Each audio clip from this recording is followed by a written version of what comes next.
Yeah, the cast, Friday Night Lights is an anomaly because I rarely watch network television. And this show was one of the best shows ever on television. It was, I probably watched the whole series in a month. I couldn't stop watching it. I loved it. I love these characters. You could smell the town. Everything about it seemed authentic. Yeah. It was something that you don't see very often. Did you have any idea how special it was from the get-go? I did because, we talked earlier about whether or not I played football. I did in high school. We had a very similar experience. My senior year, we're in the state semifinals against Pensacola, Escambia. Emmett Smith's nephew was playing for them, and we lost 13-7. And, I scored the only touchdown that game, and I had a very similar route concept. I was open. Quarterback goes a different direction, ball gets tipped, it gets picked. We're within 30 yards of winning this thing. And, it was game over. And we all kind of fell to the field and just, you mourn immediately. Yeah. This number of years, whether it's 4 or maybe you've played Pop Warner with these guys since middle school, maybe it's 8 years. Like you've been bleeding, sweating, giving everything for these other kids that you're with. And at 16, 17, 18 years old, that's tough, man.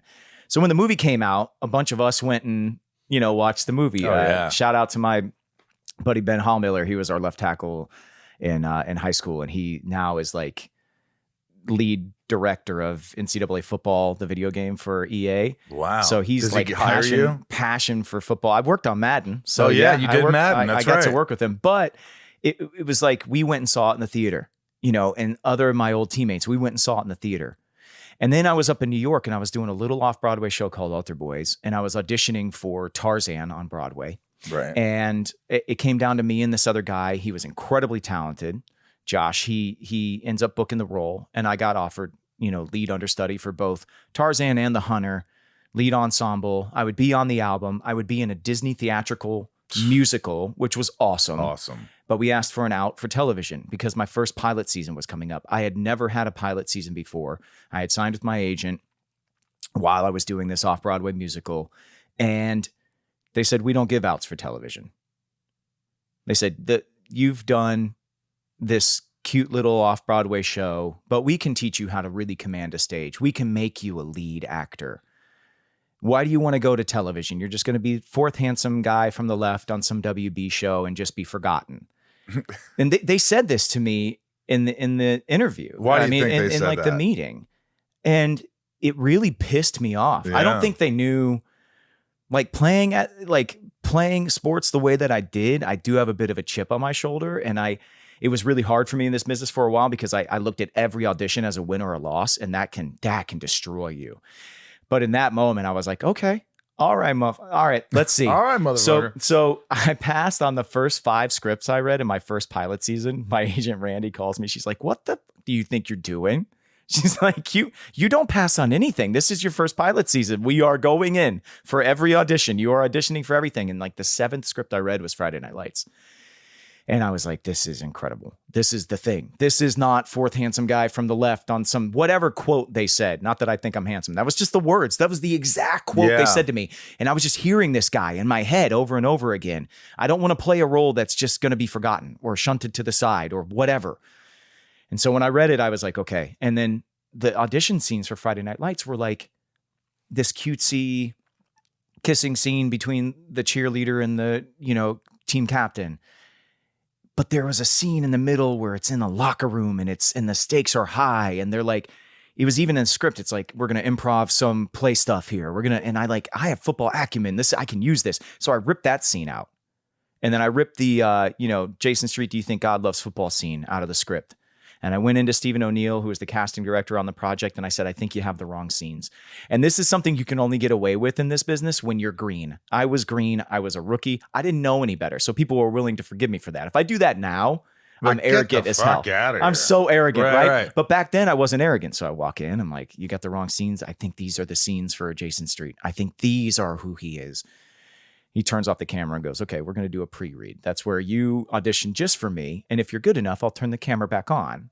And so I I did it. Stephen O'Neill turned the camera back on. And then I guess, you know, in talking with Pete years later, he was like, yeah, I wasn't even paying attention at that point because I was in New York and like he's got to watch all these. He's watching all the tapes. And he's like, all of a sudden he's hearing a different scene. He's like, who is this kid? Who the hell is this guy? He's not even doing the right scenes. And they told him why. And he was like, fly him out here. And it, you know, and that was it. I fought through testing and ended up booking. How many times did you read? Once in a tape room in New York, once with Stephen O'Neill, because they wanted a separate thing in New York, and then twice here at the network in the studio, and that was it. Jesus. That was. I mean, and what did they tell you that? Hey, you're going to be in throughout the whole series. Did they kind of tell you? No. Like, Pete what were you expecting? Pete was very open with all of us. Like we celebrated at the end of the pilot. That was cool. We didn't know if we were coming back, and Pete was very real with everybody. He's like, I think we've done something special. The percentages of us coming back for the season, who knows, man, out of our hands. But we made what we wanted to make. His whole motto the entire time we were shooting that show is nobody pushes us around. So he did things his way. He wanted things done. Yeah. You know, I'm going to make the calls, and if I'm going to fail, I'm going to fail because I made the call. I'm not going to fail because somebody pushed me into a corner. We made the wrong mistake, and I get scapegoated. So it was really, really cool to have him. And then when we came back at the start of season 1, after we got picked up for a series, we had a welcome dinner. You know, we did a welcome dinner when we came back, and he said to everybody, we're not 90210. We're not going to follow you to the college years. This is about the town of Dillon. You said you can smell the town. That's exactly what he was talking about. This is about this town and the cycle that happens in a town like this. Yeah. Old people with faded, broken dreams who never succeeded in the ways that they want to, then putting their regret and their expectation on the next young group of people and utilizing the game of football as a way to judge whether or not they've succeeded at something. And it's like this, you know, it was a really cool thing. Yeah. But he goes, your characters may not stay here forever. If you leave the show, that's not the end of your career. And then he told us a story about, he was like, I can't remember what show, it's Chicago Hope or something like that. It wasn't ER, it was, I think, Chicago Hope or something. Pretty sure it was Chicago Hope. And he came back for season 2 of that show, and he realized, he's like, I'm going to die here. Like, this show's a hit. I'm going to be here for so many years, and I want to be a filmmaker. So he left, and he made Very Bad Things. He left the show. Love Very Bad Things. And he made Very Bad Things. And it's like, that was the start of Pete Berg's incredible career. Yeah. And so he made sure he told us in that moment, it's like, if your character doesn't come back, it's not because of you. It's because it didn't serve the story. It didn't serve, you were no longer a part of the town. So he let us know from Jump Street. But for your character, you know, you get paralyzed. Yeah. And so you got to think, oh, I guess I'm going to be done. Oh no. I knew that they're going to keep. I knew they were really going to explore. I'm so glad they did. I'm so glad you weren't like, that was it.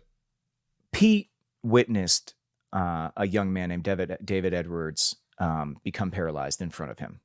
And still to this day, Koyani is one of his A-camera operators, like incredible partner of Pete's in his journey. But Coy was the star receiver of a high school in Austin. And he was following Coy, kind of documenting Coy's journey, because Coy was the man at Austin Westlake. Went on to play football at the University of Texas. He was the man on campus. So Pete was trying to capture that. Yeah. And then this kid out of this scrappy school out of San Antonio ends up, you know, with a catastrophic spinal injury. And in honor of him, he created the character of Jason Street. Wow. So for me, I mean, I was just wearing my Gridiron Heroes t-shirt today at the gym. I met a lot of these guys, Chris Canales, his dad, Eddie, who started this charity in Texas. And we did a lot of work with them to help support families of kids who have these injuries. So Pete, once I got down there, he was like, will you shave your head? Will you get a tattoo? Like, how far are you willing to go to make sure we have this honest experience for a kid who suffers this injury? Because I want it to be real, and I want it to be honest, and I want to actually have this thing be impactful, just, you know, in honor of, you know, David and all of the other kids out there who are struggling with this. Because you get letters for the first month. People come to visit you for the first month. But when you go home and you've got to widen every doorway in your house, you got to put a ramp everywhere. Who's there then? Who's helping do that?